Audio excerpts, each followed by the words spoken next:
അപ്പോൾ ഇന്ന് നമ്മൾ ചേച്ചിയുടെ വീട്ടിൽ പോയപ്പോൾ ഈവനിങ് ആയപ്പോഴത്തേക്കും ചായ കുടിക്കാൻ ഇറങ്ങിയതായിട്ട് നമ്മളെല്ലാവരും കൂടി. അപ്പോൾ നമ്മൾ മാട്ടുമലയിലായിട്ട് പോകുന്നുണ്ടായിരുന്നത്.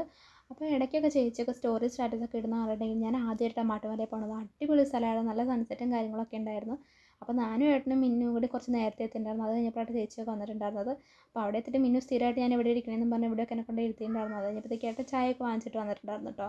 ഏട്ടനവിടെ ചായ കുടിച്ചുകൊണ്ടിരുന്നപ്പോഴത്തേക്ക് മിന്നു വന്നിട്ട് അമ്മേനെ വിളിക്കുവോ? എടി ഒരു പയ്യൻ ഒന്ന് വിളിക്കും അല്ല ആൻറ്റി ഒന്ന് വിളിക്ക് അന്ന് വിളിക്ക്. അത് കഴിഞ്ഞ് കുറച്ച് കഴിഞ്ഞപ്പോഴത്തേക്ക് മിന്നു പോയി നിക്കിനെയൊക്കെ എടുത്തുകൊണ്ട് വരുന്നുണ്ടായിരുന്നു. പിന്നെ ഒരു സ്ഥിരമായിട്ട് ഇവിടെ വരുന്നതായതുകൊണ്ട് തന്നെ മിക്കപ്പോഴും ഇതിൽ കൂടെ ഇങ്ങനെ ഊർന്നിറങ്ങി കളിക്കാറുണ്ട് കേട്ടോ. അപ്പോൾ കഴിഞ്ഞാൽ നമ്മളെല്ലാവരും ചായ കുടിക്കുകയും ചെയ്ത് കുറേ ഫോട്ടോസൊക്കെ എടുത്തു കഴിഞ്ഞു കേട്ടോ. അത്യാവശ്യം നല്ലൊരു തിരക്കുള്ള പ്ലേസ് കേട്ടോ. സൺഡേ ആയതുകൊണ്ടാണോന്ന് അറിയില്ല, അത് കുറേ ആളുകളുണ്ടായിരുന്നു, ഫാമിലി ആയിട്ടും ഫ്രണ്ട്സായിട്ടും ഒരുപാട് ആളുകൾ. അത് കഴിഞ്ഞപ്പോഴത്തേക്കും മിന്നു നിർത്തിയെങ്കിൽ പിന്നെ അത് നിൽക്ക് ഇതിൽ കൂടെ ഇറങ്ങി എന്ന് പറഞ്ഞിട്ട് കുറേ നേരം നടക്കണ്ടായി. അപ്പോൾ ഇന്നത്തെ നമ്മുടെ വീഡിയോ ഇത്രയേ ഉള്ളൂ. ഇഷ്ടമെങ്കിൽ ലൈക്ക്, സബ്സ്ക്രൈബ്, ഷെയർ ചെയ്യുന്നത്. Love you, by.